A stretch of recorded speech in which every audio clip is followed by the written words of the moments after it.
Goeiemôre, Dok Matt wat praat. Ons is op pad kerk toe. Nou moet ons die huis sluit, die alarm stel en nou moet ons by die hek uitgaan.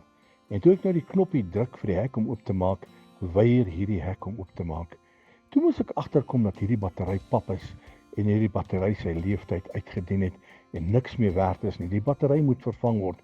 Daar's geen krag op die battery nie. En nou moet ons wikkel om hierdie hek oop te kry sodat ons betyds kan wees vir die kerk.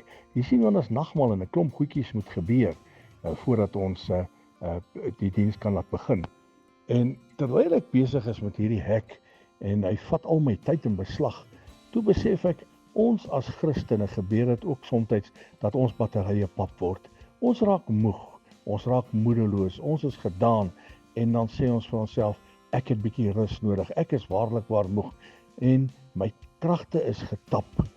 Dan wil ek vir u sê, as jy wil herlaai, kom net by die voete van Jesus, spandeer bietjie tyd in gebed saam met hom, praat bietjie met die koning, dan gaan jy voel, jy gaan weer herlaai wees. Het jy al gevoel, hoe voel dit as jy uit 'n diens uitstap? Dit is asof jy net so een trap hoër is, geestelik opgelig, geestelik gestig. Nou wil ek vir u bemoedig, kom in die teenwoordigheid van die Here, herlaai jou batterye, net deur met die koning te gesels. U sal sien, u gaan sterk van die knie af opstaan. Herlewingsgroete.